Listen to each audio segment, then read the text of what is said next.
untuk membincangkan mengenai teknologi-teknologi yang berkaitan untuk badan pintar ini sebenarnya ada banyak ya. Banyak juga cabaran-cabaran yang kita akan hadapi apabila kita hendak melaksanakan ataupun membangunkan melestarikan bandar pintar ini. Saya minta izin kalau boleh saya berkongsi beberapa slide dan beberapa contoh juga yang telah kami lakukan untuk membangunkan sesebuah bandar pintar tu ya. Dan kalau kita lihat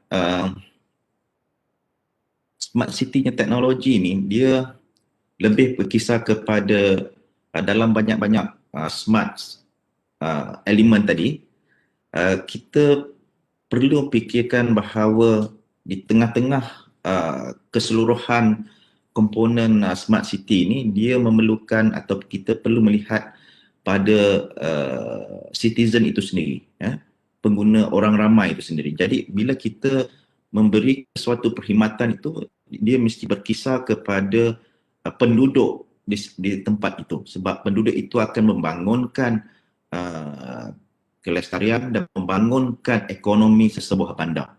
Dan mereka adalah satu elemen yang penting sebab tanpa mereka apa sahaja teknologi yang kita perkenalkan kemungkinan tidak akan dapat digunakan sepenuhnya dan sebaiknya. Dan kalau kita lihat banyak juga aplikasi, kalau kita lihat aplikasi itu akan menentukan teknologi apa yang akan kita bangunkan.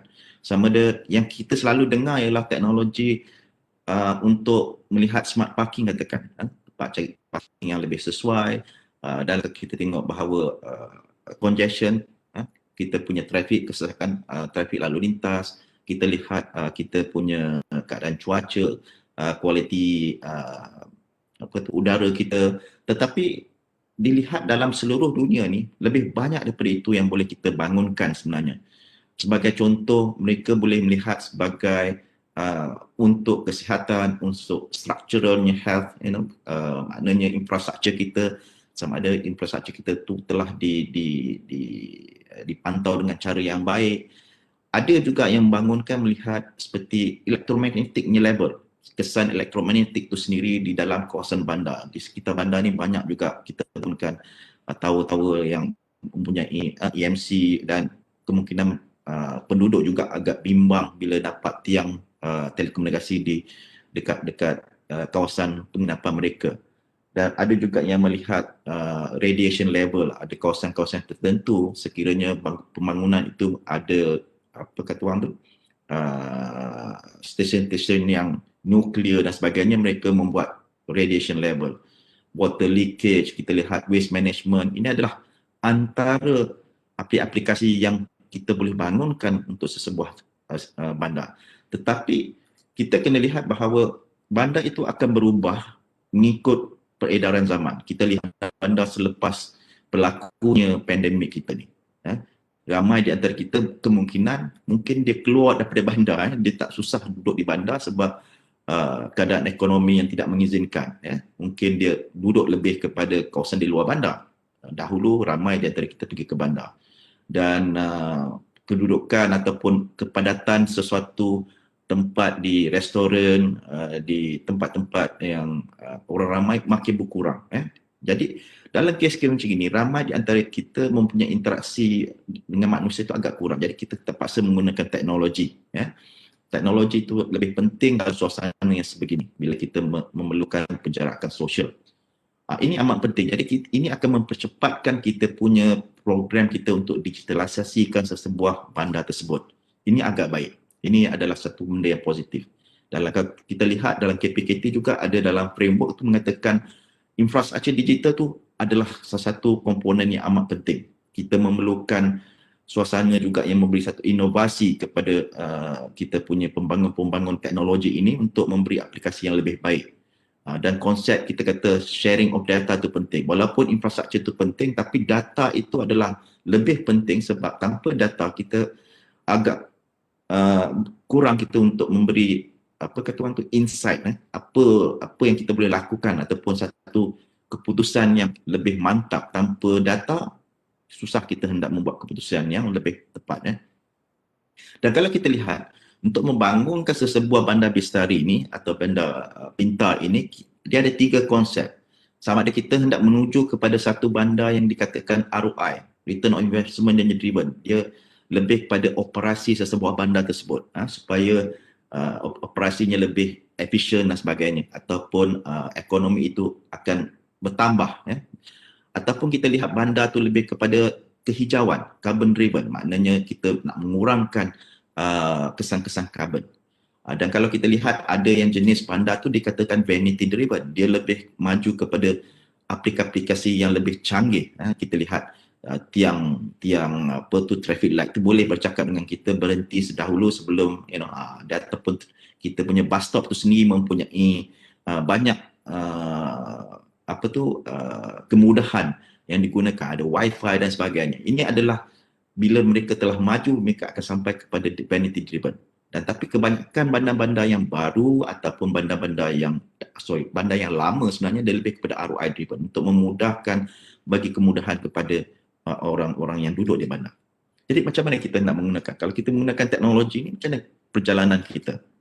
Kita lihat bandar ini seperti juga sebuah kita punya anggota badan. Kalau kita lihat anggota badan, kita ada macam mana kita nak tahu kesihatan sesebuah kesihatan kita lah, kan?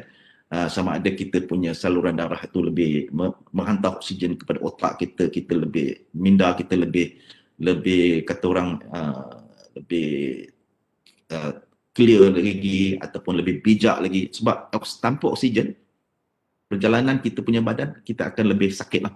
Jadi begitu juga dengan sesebuah bandar. Bila sesebuah bandar itu kita lihat dia agak sakit disebabkan apa? Kemungkinan paling besar sekali ialah dia punya mobility, transportation dia, kesesakan lalu lintas. Jadi ini seperti oksigen yang bergerak di antara satu tempat satu ke tempat. Jadi kalau oksigen tu ataupun perjalanan transportation ni lebih baik, maknanya perjalanan sesebuah bandar itu akan lebih baik, dan kesihatan juga penting juga. Sama ada kita menjaga kesihatan kita, kitanya toksik badan kita kena keluarkan. Begitu juga dengan bandar, sampah sarap terpaksa dijaga. Ini adalah penting. Jadi untuk mengukur kesihatan sesebuah bandar itu seperti juga mengukur kesihatan badan kita. Kita memerlukan teknologi untuk melihat kesihatan sesebuah bandar. Kita lihat banyak masalah yang kita lihat. Kita lihat macam-macam masalah yang mengatakan lubang di jalan, bagaimana kita nak menyelesaikan masalah dengan cepat. Sebab kalau tidak, kesesakan lalu lintas kan. Kita lihat ada teknologi yang digunakan satu sensor yang ada dipanggil tweeting pothole. Bila kereta tu melanggar pothole ni, dia melanggar sensor tersebut, dan sensor ni akan mengatakan, ni ada lubang, tolong baiki saya punya lubang. Itu salah satu contoh yang dibuatlah. Dan kita lihat banyak juga yang masalah di luar negara, kita sampah sarap, binatang yang masuk di bandar dan sebagainya. Ada juga yang kemalangan berlaku disebabkan ramai dan mereka tidak mengikut jalan yang baik, emergency lane dan sebagainya. Ini menyebabkan banyak masalah yang akan berlaku, yang mengakibatkan penduduk-penduduk itu tidak begitu selesa. Jadi quality of life adalah amat penting juga di antara indikator-indikator inilah. Dan kalau salah satu contoh, tanpa teknologi, mereka menggunakan teknologi yang agak salah untuk memviralkan ataupun mentularkan perkara yang tak penting. Ini menyebabkan benda jadi chaotic lah. Jadi masuk berita dan sebagainya walaupun perkara ini kecil.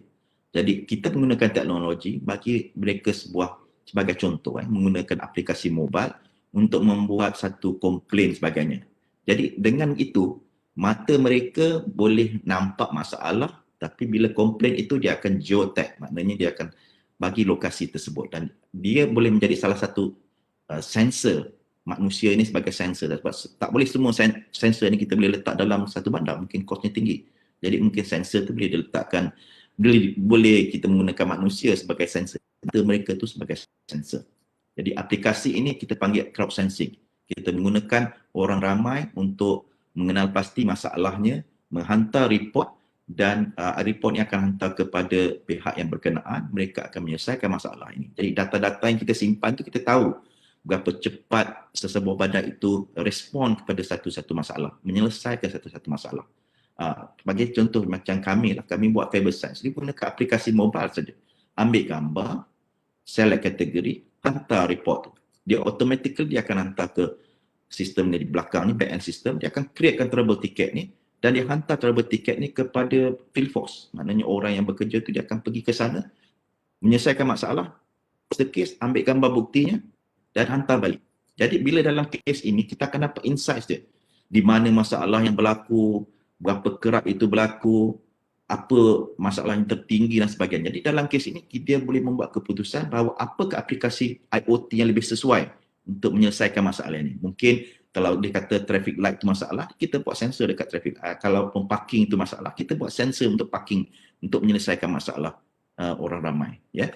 Jadi ini adalah salah satu contoh yang kita boleh gunakan untuk menyelesaikan masalah. Ini salah satu teknologi.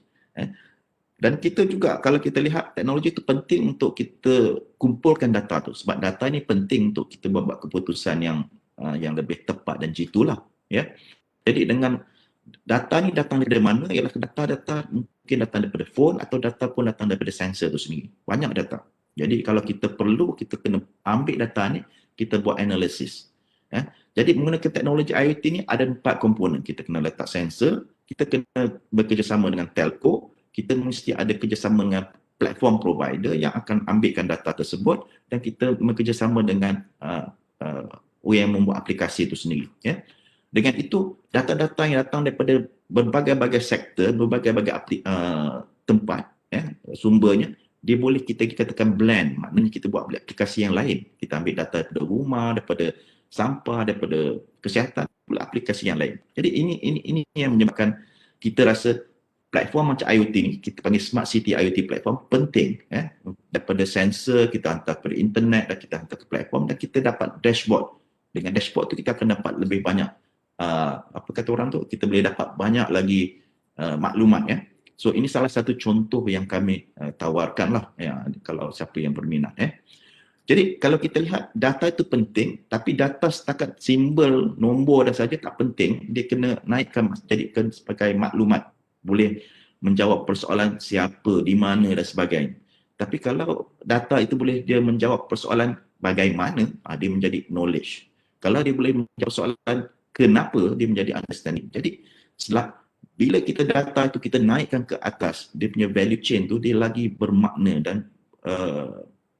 maknanya kita lebih berharga dan orang sanggup membayar apabila dapat menyelesaikan masalah yang dikatakan bagaimana nak menyelesaikan masalah ini. Jadi ni banyak-banyak contoh lah. Contoh yang kita boleh buat di dalam sebuah bandar untuk tengok water quality, untuk tengok banjir, untuk tengok weather dan sebagainya. Dan kalau dalam bandar mungkin kita tengok parking, kita boleh tengok noise pollution dan sebagainya. Banyak aplikasi yang kita boleh lakukan. Yang ini aplikasi untuk dalam industri lah. Ya. Dan kalau kita, once kita ada benda ni, kita lihat bandar-bandar yang maju di lain negara, mereka mempunyai bandar dashboard, smart city dashboard. Dan kalau kita lihat, kita boleh tengok kesihatan atau indeks sesebuah city tersebut. Apa yang kita perlu? Kita perlukan data tersebut yang kita ambil daripada sensor-sensor IoT. Ya, okey. Sekianlah dahulu untuk saya punya persembahan. Nanti kita akan sambung balik lah. Ya.